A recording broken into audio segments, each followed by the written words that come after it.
Hi there, I'm Lee, the Viral Gardener, and you're joining me today in my tiny little greenhouse. Just thought I'd show you some of the progressions that have been made. As you can see, it's already quite busy in here. Initially, I thought that I was only going to be doing a couple of hundred seedlings, but so far in here there's over 620.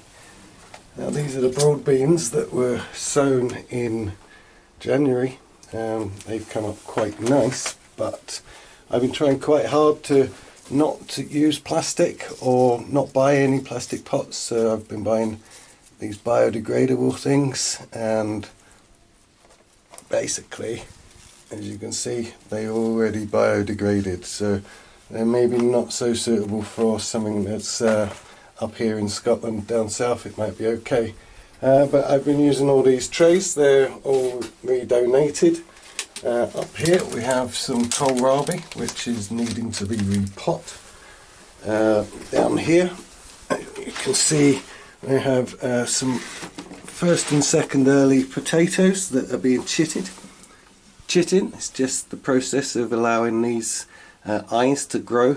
They recommend it on a first or a second, that you should maybe have a maximum of 4 to knock off the strong and weak ones. Each day these need to be given just a light spraying of water.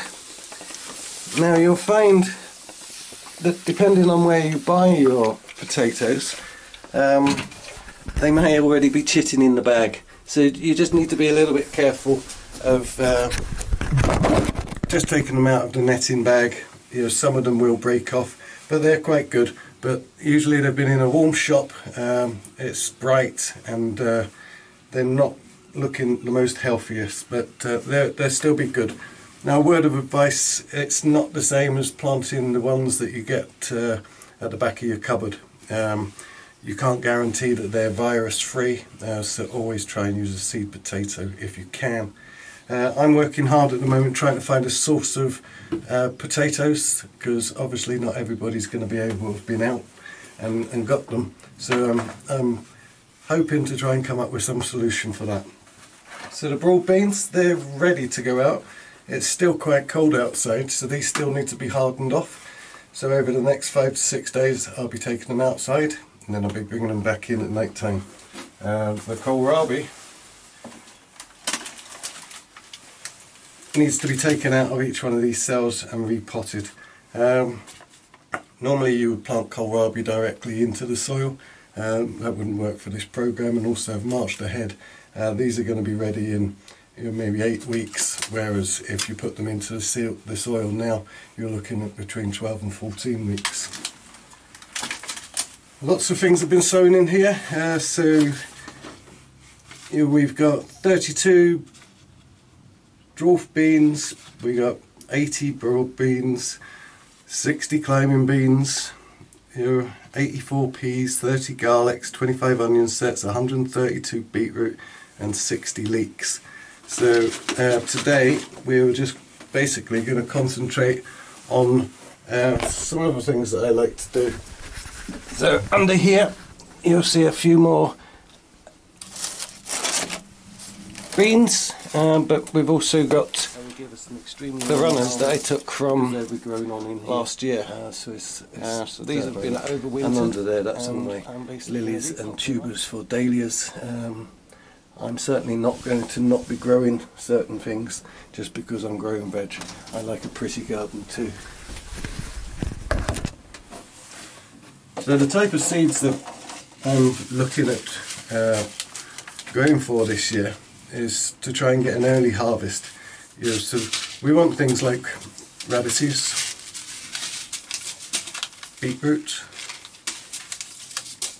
a couple of different styles of turnips, a couple of varieties of kohlrabi. We've got cabbages, we've got cauliflowers, we've got Brussels sprouts, we have leeks, and we have onions to sow as too. Now, bear in mind, carrots, obviously it's a staple for everybody, but they really don't like to be transplanted. Now there's still a lot of online seed merchants that are still able to ship. Apparently they're very busy and stocks are becoming lower, but if you're suddenly going to go out and order some seeds, bear in mind that you don't need to go panic buying seeds. If you have a look on the back, you'll see that there's a number of seeds on here, it's 400. So if you planted them in their finishing position, you'll probably need 200 meters. So one pack will definitely see you by. It's always nice to try different varieties. This is flyaway, so technically it doesn't get attacked by the carrot root fly, but we'll talk about that a little bit more. So the process I use it's pretty simple. I take my compost, overlay my modules,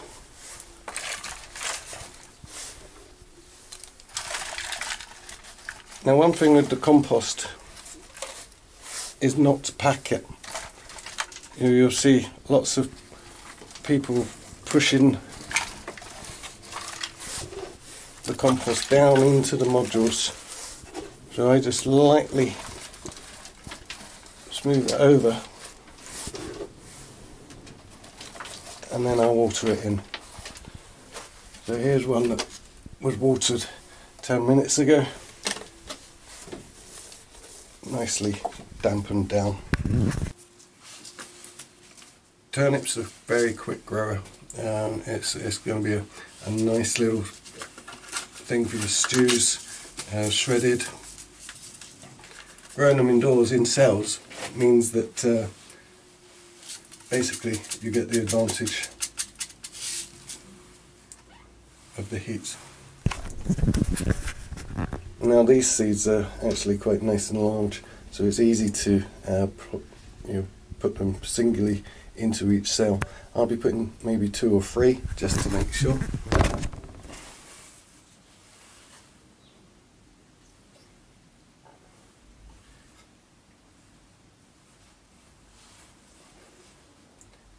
Now the temperatures in the greenhouse are going up in the day.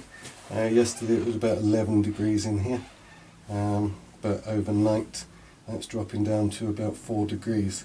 So it's still protecting from frost, but it's not the optimum time for germinating things in the greenhouse as such, without the added heat. So putting in your cucumbers and tomatoes is still a little bit early. If you're going to do that, do it on your windowsills indoors, where the temperature is a lot more controlled. Obviously you're looking between 15 and 20 degrees of a reasonable temperature, and without them being shocked at night.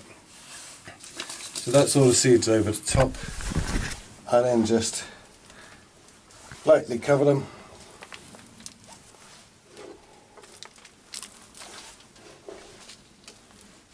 and gently move it away.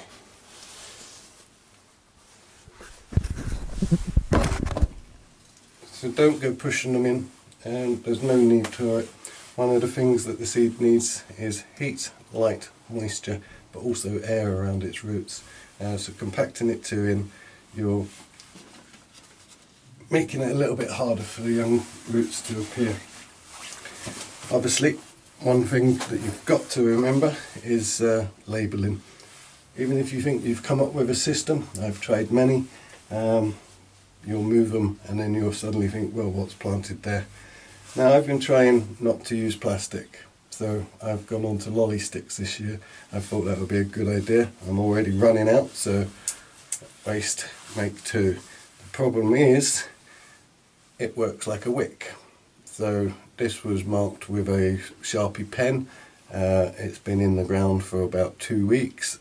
You're in the heated propagator, and as you can see, you'd have to be a forensic detective to work out what that is. So I'm not sure if I'll be doing these again, and I'll come up with a different solution. So I'll probably be rebuying the plastic ones, just like this, and coming up with a system of taking it on and off Now I'm not labelling by name, I'm labelling by number because it's easier for me to keep an eye on what I'm doing. So this is number 40, turnip purple top.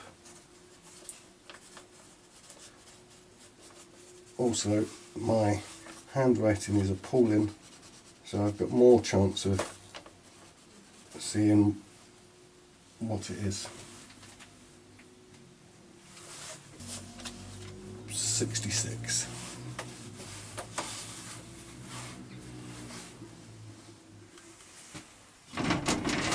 Whilst we're in the greenhouse, we might as well just talk. Obviously it is a luxury that I've got one now. Now this is very small.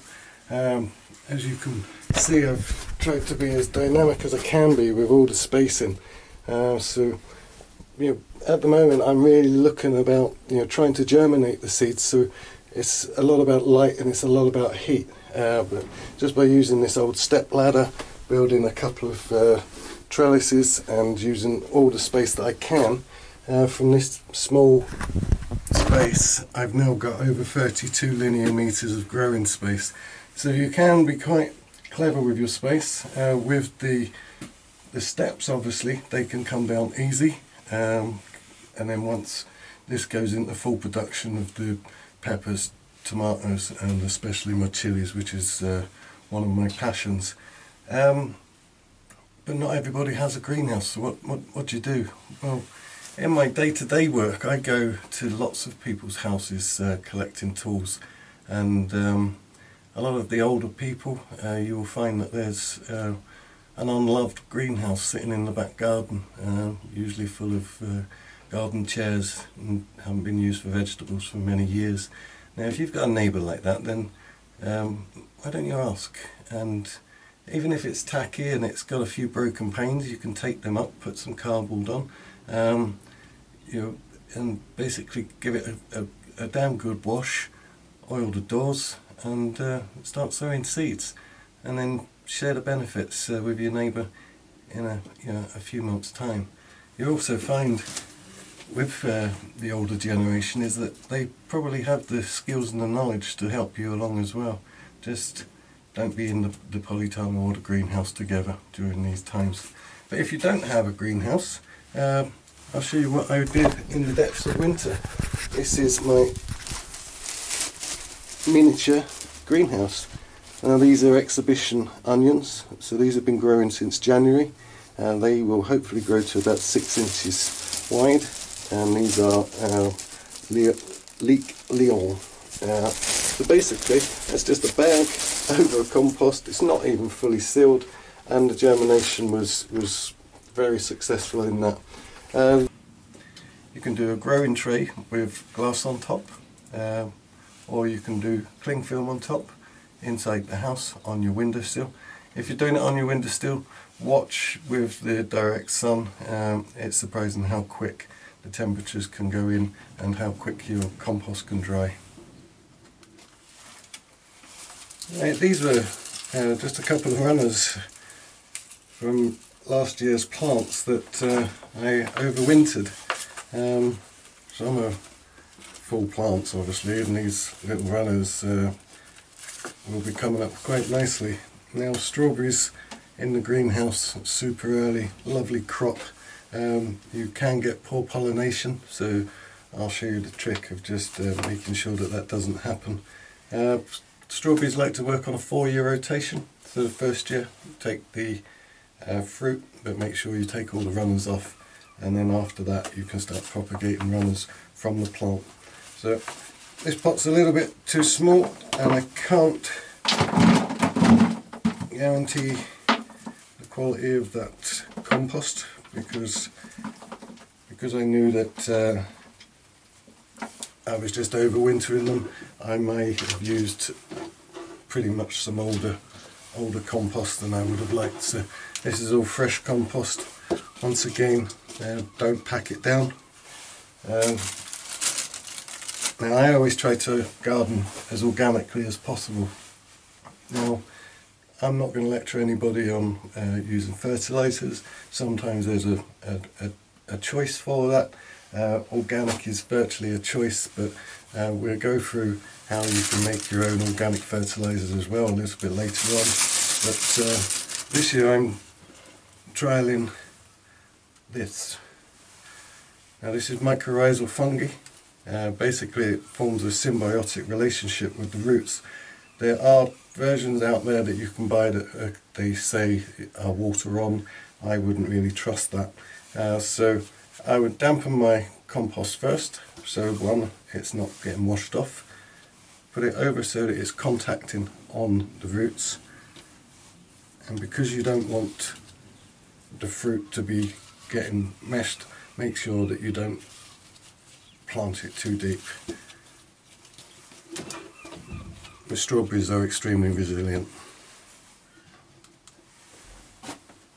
Now that's all my strawberries potted up. This pot almost got tossed into the bin because it wasn't showing that there was anything in it, but I always like to give nature a little helping hand. If it's showing willing, then we'd be surprised. But yeah, these will certainly fruit for me. Now obviously you're not in a possibility to be going out and buying strawberries. You can still buy the runners online, but that old neighbour that you might know that hasn't been tending their garden so well, you'll probably find that in the back of the garden somewhere there was maybe an old strawberry patch, and they'll all be self-rooted, all the runners running off. So one, you'll probably be able to find the source quite locally, and the bed will benefit from having a bit of extra space taken up around the plants. If you've got a largish pot, you can put more than one plant in each one, and it's also a good opportunity to plant them around the edge, and then the fruit doesn't touch the soil and it remains nice and clean. Another effective way of growing strawberries is in a simple hanging basket. The good thing with this is the fruit will dangle all the way over, so you get no issues with fruit rotting or anything being able to get it. Strawberries are definitely a favourite with mice, and away you go. I got about £6 out of this last year. The other variety are these sort of stackable crocks. I've got two of these, so they sit on top of each other, and basically process is exactly the same. Post it through the hole,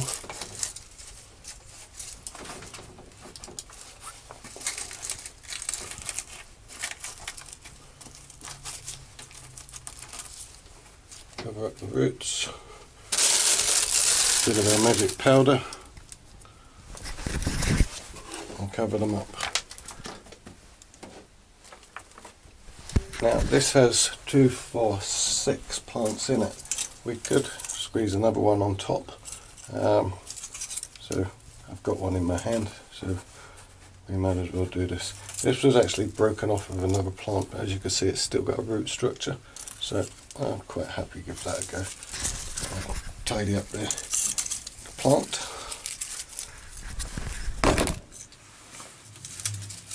So that takes my count up for strawberries in the garden to nearly 100.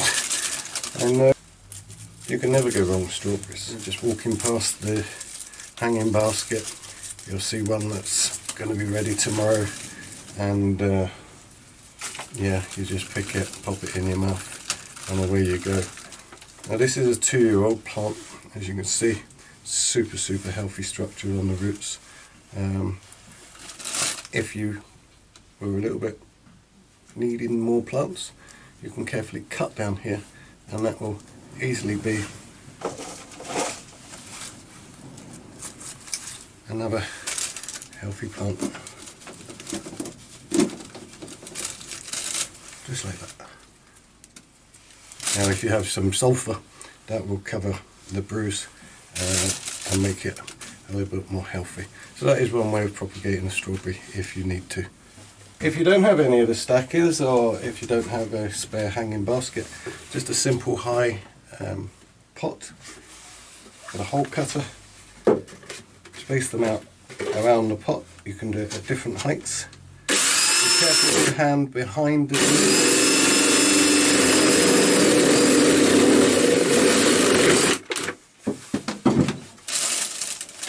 And there you have it again.